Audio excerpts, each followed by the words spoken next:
Moray Berabotai, Shalom, Ovracha, le jeudi de Parashat Yitro, c'est une journée très très particulière pour les juifs tunisiens et une partie des juifs algériens.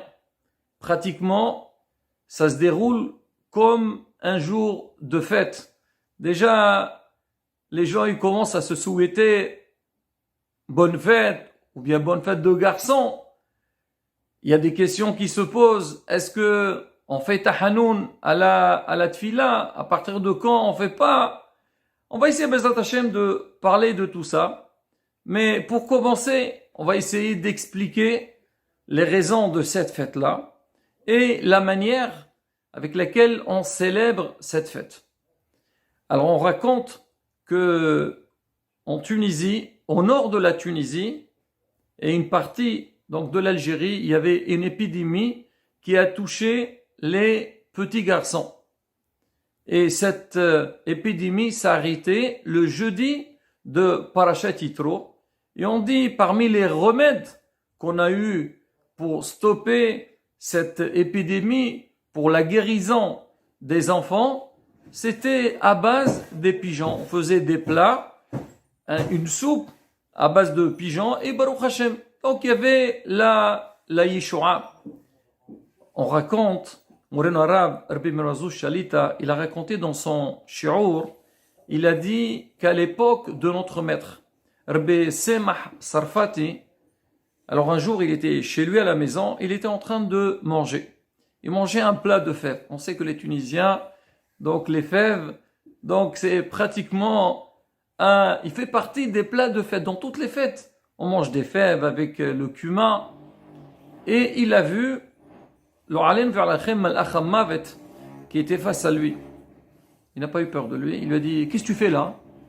Il lui a dit, il était envoyé, le Alenu, pour toucher, tuer, Hasbi Shalom, donc les garçons. Le Rav lui a dit, Ane gozer alecha. Moi je décrète sur toi que tu ne pourras pas exécuter ce décret-là un nombre d'années comme le nombre de fèves que j'ai dans mon assiette. Et Malachamav, il est parti. Les élèves, ils ont compté l'assiette du Rav. J'imagine que le Rav n'avait pas envie de continuer à manger. Ça l'a beaucoup dérangé. Ils ont compté le nombre de fèves. Ils ont vu qu'il y avait 80 fèves. 80 ans plus tard, leur aleno, donc l'épidémie, elle a eu lieu. Ça a l'air que c'était une xéra, que c'était difficile de la stopper, mais quoi qu'il arrive, le Rav, il a réussi à la repousser, à la retarder, donc pendant 80 ans. Alors maintenant, on dit que c'est vu que cette épidémie, elle s'est arrêtée le jeudi de Parashat Yitro, donc le remède était avec des pigeons. Alors on essaye de faire ce qu'on appelle comme un Purim Khatan, une fête comme un Purim parce qu'il y a eu un grand miracle et vraiment on la célèbre d'une manière très très grandiose. On raconte dans le passé, maintenant je pense, en Tunisie, alors ce jour-là, ce jeudi-là, c'était quand on va au marché, chez les pâtissiers, il y avait une ambiance très très particulière, tout le monde était présent, donc pour acheter les gâteaux, on va parler quel genre de gâteaux on faisait, acheter les pigeons, vous allez chez les bouchers, voilà, ils vendent les pigeons ou bien les coquelets. Et donc on faisait donc une très belle serouda. Et tout ce qui était présenté à table, c'était fait en miniature.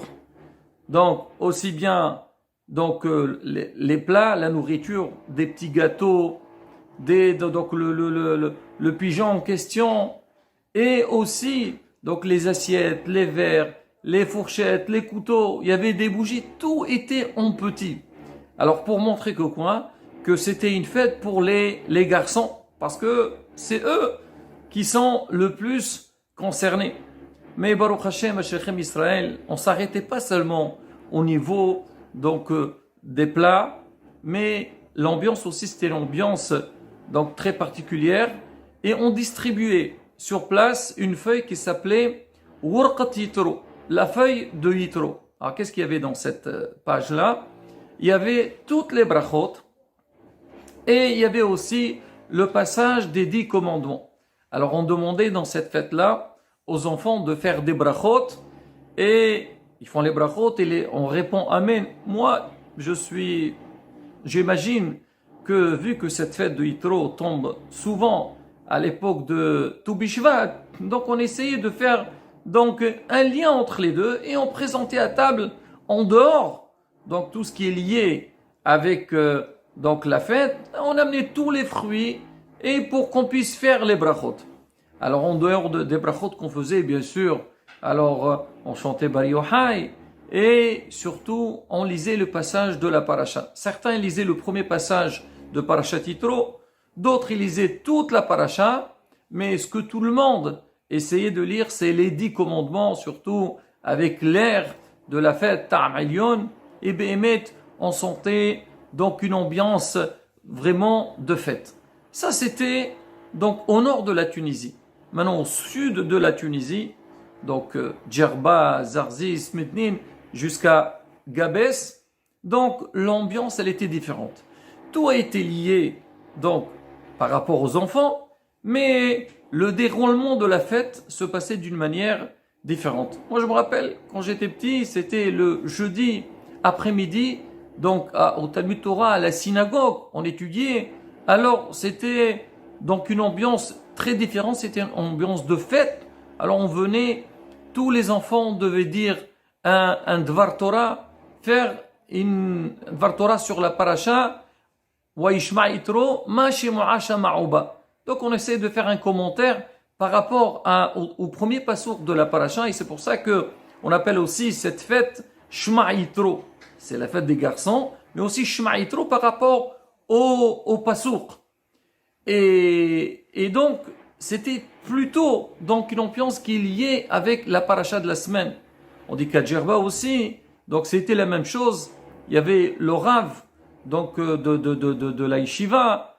Alors il demandait à tous les élèves à venir et faire des Devrei Torah. Et après, une fois qu'on a fait cette fête à la synagogue, donc c'était à la maison, en famille. Donc il y avait un plat de fête, on chantait, donc bien sûr les fèves, et pour commémorer cette fête-là.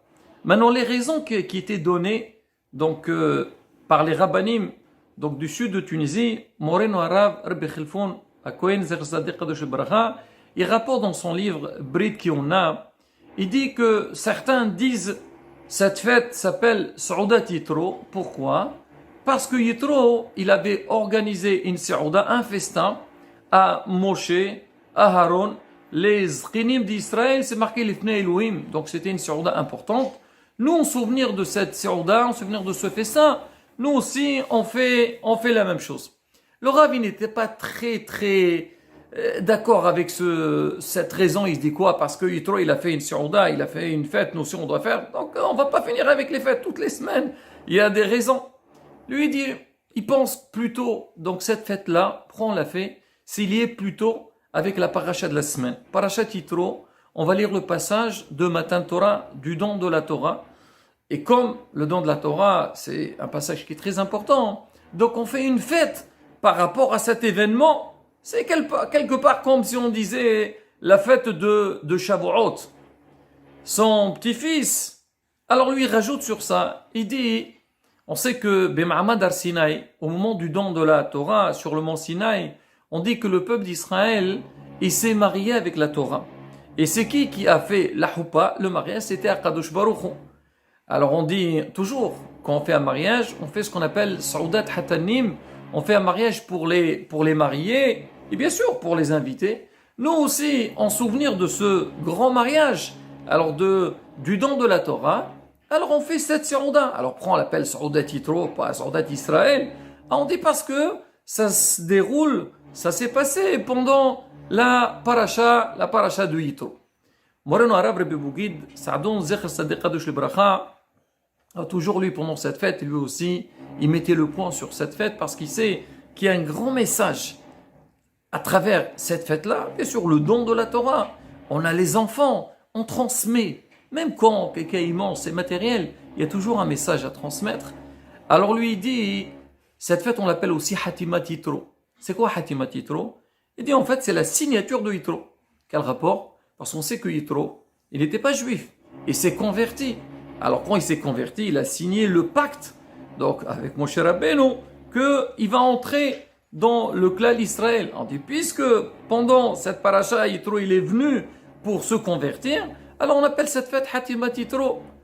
Et il va encore plus loin, le Rav. Le Rav, il dit, parce qu'en fait, un peu, ça rejoint ce qu'il a dit Mourana Rav Bechelfoun, que nous, on a reçu la Torah, donc dans Parashat Yitro. Maintenant, il y a une année qui s'est écoulée depuis ce don de la Torah. Alors, comme on a fini, on a été Hotem, on a fini, donc cette année-là, donc on fait comme un siyum. C'est que, comme Simchat Torah, donc on fait la fête de la Torah parce qu'on a clôturé donc toute la Torah, toute l'année on a lu les parashiot. Là aussi, donc on a fait le tour l'année passée, donc on va faire une fête qu'on appelle Hatima. C'est rapporté au nom du Rav qu'il donnait encore d'autres raisons. Alors parmi les raisons qu'il donne, il dit que Baruch Hashem, avant dans le Talmud Torah, dans la Yeshiva, les élèves bien sûr, il avait un programme et en dehors de ça, il étudiait des traités de Gemara. Mais à l'époque, il ne faisait pas. Aujourd'hui, quand quelqu'un finit Gemara, il fait un siyum. C'est important. On appelle ça comme un jour de Yom Tov, la veille de Pessah. On fait un siyum. Les gens, ils sont ceux qui participent, ils sont exemptés du jeûne. Alors, ils ne faisaient pas le siyum quand ils ont fini leur traité. On attendait ce jour-là de Hatimat Yitro, de Sa'udat Yitro, et on faisait tout le monde, tous les élèves qui ont fini une Gemara, ils faisaient un siyum. Donc, il dit, c'est pour ça qu'on appelle un jour de Hatima, de clôture. Et là, Rabotai, donc on voit, donc le vrai sens, selon ces rabbanim, c'est par rapport à la Sa'udat Yitro. Maintenant, on dit pourquoi c'est lié avec les enfants. Alors, si c'est par rapport à la Torah, normalement, ça concerne aussi bien les enfants que les adultes. Bon, Rabotai, on voit que, Baruch Hashem, les adultes, ils sont pas absents, ils viennent à la synagogue quand les enfants ils vont faire le Devrei Torah, c'est normal. Les parents, ils veulent voir leurs enfants. À la maison aussi, la fête concerne tout le monde. Mais on dit pourquoi, mettons, on l'appelle la fête des garçons. Parce qu'au moment, quand Moshe Rabbeinu il est monté au ciel pour recevoir la Torah, les malachim, ils se sont opposés. Ils ont dit que la Torah ne concerne pas le peuple d'Israël. Moshe l'a répondu. Eux, leur but, c'était quoi? C'est pour montrer à Moshe Rabbeinu et que Ben Israël sache dans la suite que la Torah, c'est pas rien. On vous la donne pas facilement. Il faut l'apprécier, faire très attention à cette Torah-là. Mais après, ils ont posé une question. On dit, mais attendez, vous savez, la Torah, il faut l'étudier tout le temps. Qui va être garant que l'étude de la Torah, il va pas s'arrêter dans le cas d'Israël? Moshe Rabbeinu n'avait pas de réponse. Parce que les adultes, d'accord, ils vont étudier, mais ils doivent travailler, ils doivent s'occuper de leur famille. On dit que les enfants, eux, ils se sont pris garant. Ils ont dit, nous, on prend sur nous l'étude de la Torah, on étudiera la Torah tout le temps. Donc, grâce à l'engagement des enfants, c'est pour ça que on dit, alors vous êtes engagés pour l'étude de la Torah, alors on va vous la donner. Maintenant, parmi donc les festivités qu'on fait pendant cette fête, on a parlé du pigeon, mais il y a aussi ce qu'on appelle, donc on apporte la pièce montée. Alors, mais pourquoi la pièce montée? Quel rapport? Des gâteaux, je comprends. On a dit en miniature, parce que tout est petit, c'est par rapport aux enfants. Et pourquoi la pièce montée? Alors, la pièce montée, c'est simple. Parce que on parle aussi du mont Sinaï. Et la pièce montée, elle est sous forme d'une montagne. Nous aussi, on doit rappeler ça. Et on va voir aussi la pièce montée, elle est composée par des petites boules de gâteau avec comme du miel qui coule dessus. Alors on dit, ça c'est un rappel du mont Sinaï. Et pour étudier la Torah avec mitirut, que ça soit quelque chose de délicieux, avoir l'envie d'étudier la Torah. C'est pas obligatoire, pièce montée. Mais si on l'a fait, donc c'est un symbole. Alors maintenant, pourquoi on dit aussi la fête de Yitro? Pourquoi on appelle Yitro? Parce qu'on dit Yitro, donc si on prend le You de Yitro, on le partage en deux, ça fait un He au début, et à la fin, ça fait Hat Torah. Donc tout est lié avec l'Imouda Torah. On dit en Algérie, on appelle cette fête Siyum, c'est les initiales Sa'udat, Yitro ou Moshe. Maintenant, Moreno Arabe, cette semaine, il a parlé dans son shiur, il a dit, c'est bien de faire cette fête, comme ce qu'on vient de dire, mais il dit, il faut inculquer aux enfants d'apprendre à faire les brachot. C'est-à-dire tout le temps apprendre à faire des brachot parce que on a vu dans cette fête on fait les brachot. Pourquoi? Parce qu'il y a un miracle. Nous aussi on fait les brachot, faire la bracha à voix haute, répondre à voix haute, Bezrat Hashem. Comme ça on va rejeter tout le mal. Il rapporte que David Amelech, à son époque il y avait une épidémie, il a instauré qu'on fasse 100 brachot et l'épidémie s'est arrêtée. Nous aussi pareil Rabotai. Quand on va faire donc cette ambiance de Torah, des tfilot, des brachot inculqués aux enfants. Les enfants, ils vont sortir avec un grand bénéfice de cette Saouda-là, avec les brachot, les tfilot, Bezat Hashem, Nizki la Golesh Rabbi Ameno, Hag Samer.